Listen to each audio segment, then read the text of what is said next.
Hello engineers.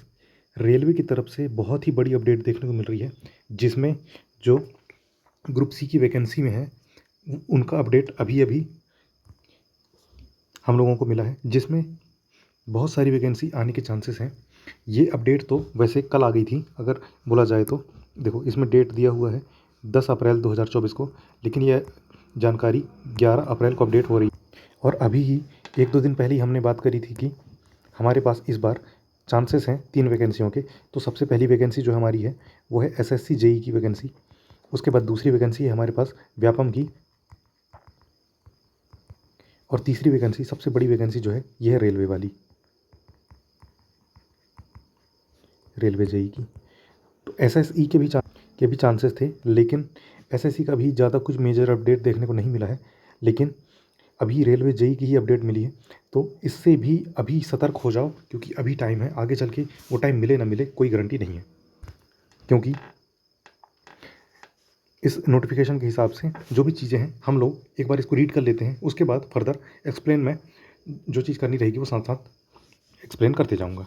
तो देखो, सबसे पहले ये जो है भारत सरकार के द्वारा, इसको मैंने सबसे पहले वेरीफाई किया, तो ये बिल्कुल सही नोटिफिकेशन है, कोई फेक नोटिफिकेशन नहीं है। क्योंकि एक बार रेलवे का फेक नोटिफिकेशन आ गया था, जो पहले तो हो गया, साइटों में आ गया था, बाद में पता चला कि वो फेक नोटिफिकेशन है कांस्टेबल और एसआई का। इसलिए क्या है कि इसको हम लोगों ने क्रॉस चेक किया, तो बिल्कुल एकदम ही राइट नोटिफिकेशन है, कोई भी इसमें गलती नहीं है।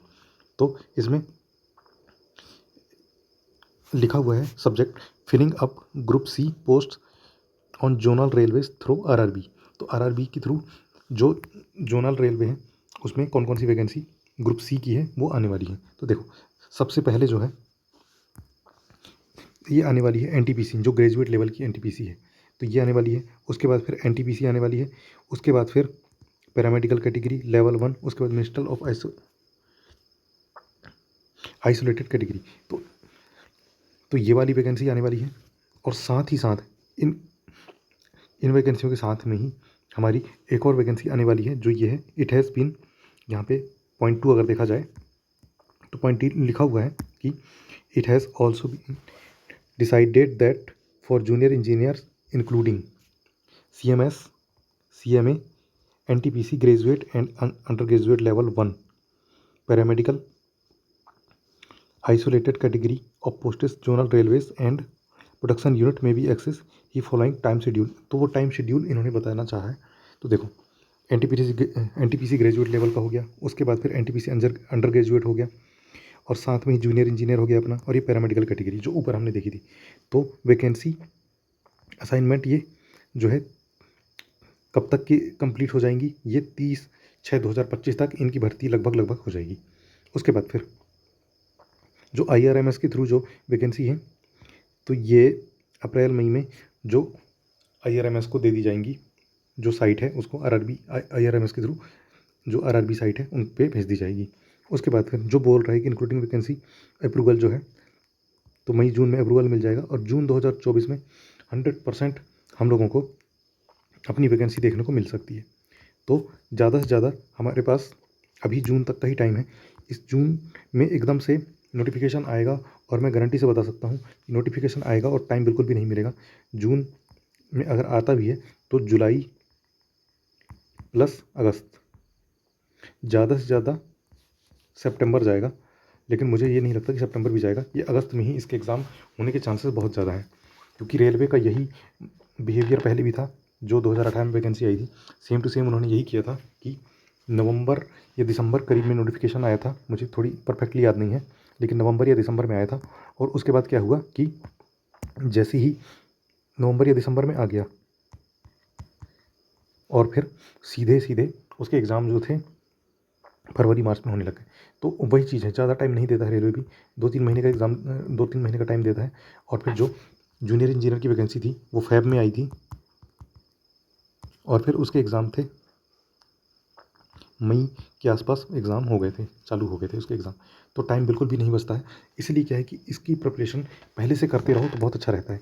और देखा जाए, अगर हम लोग जो एसएससी जेई की हमारी जो प्रिपरेशन कर रहे हैं, तो एसएससी जेई की प्रिपरेशन के साथ ही हम लोग इन सारे एग्ज़ामों की भी प्रिपरेशन बिल्कुल करते जा रहे हैं। देखो, एसएससी जेई में हम लोग क्या पढ़ रहे हैं कि नॉन जीएस पढ़ रहे हैं, प्लस रीजनिंग पढ़ रहे हैं, और हम लोग टेक्निकल पढ़ रहे हैं। तो जीएस में, रेलवे में सबसे ज़्यादा जीएस में पूछा जाता है साइंस। साइंस बहुत अच्छा खासा लेवल रहता है, इसके मेंस में भी साइंस आता है और रीजनिंग तो आता ही है, और साथ में शायद मैं भूल गया हूँ लेकिन मैथ्स भी आता है। और फिर जो बाकी पोर्शन हमारा बचा जीएस का वो आ जाते हैं, जैसे कि अपने पॉलिटी, इकोनॉमी, हिस्ट्री, ज्योग्राफी, ये सब चीज़ें और करंट अफेयर, ये सारी चीज़ें इनको मिला दिया जाए तो ये सारी चीज़ें भी आ जाती हैं तो जीएस में। लेकिन मेजर पोर्शन जो रहता है वो साइंस का रहता है। और फिर फर्स्ट पेपर जो हमारा होने वाला है, जो प्रीलिम्स एग्जामिनेशन होगा हमारा एसएससी जेई का, जो एसएससी जेई नहीं, रेलवे जेई का, तो रेलवे जेई का जो प्रीलिम्स एग्ज़ाम होगा वो भी हमारा नॉन टेक बेस्ड ही रहेगा। वो एग्ज़ाम नॉन टेक बेस्ड रहता है। और उसके बाद जब हम एग्ज़ाम निकालेंगे तब हमारा मेंस का एग्ज़ाम होगा, जिसमें जीएस में साइंस के क्वेश्चन आएंगे प्लस हमारा टेक्निकल आएगा। और इन दोनों को क्वालिफाई करना ज़रूरी है, इन दोनों को मिलाकर ही हमारा कट ऑफ बनेगा। इसीलिए क्या है कि फोकस करना बहुत ज़्यादा ज़रूरी है, और इसीलिए मैं बोल रहा हूँ अभी से जो प्रिपरेशन करेगा बहुत अच्छा मौका है। और एक और अपडेट हमको देखने को मिल रही है कि यूपी पीएससी एई जो है, तो ये वैकेंसी भी आ सकती है, प्लस राजस्थान एई ये भी वैकेंसी आ सकती है। इन दोनों के आने के अच्छे खासे चांसेस हैं।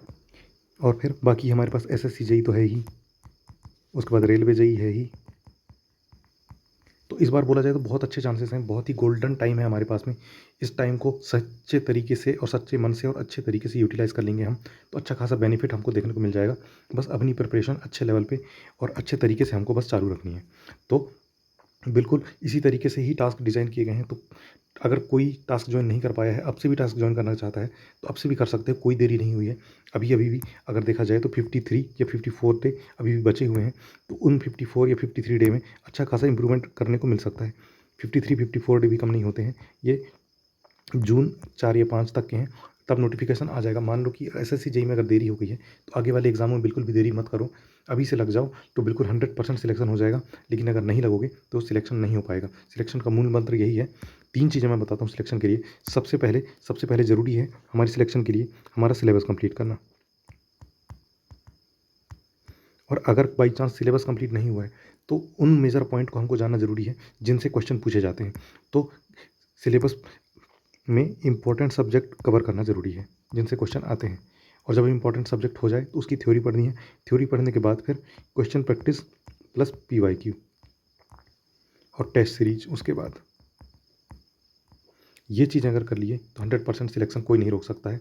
बस प्रॉपर वे में सही तरीके से और मन लगाकर ये चीज़ें करते रहो।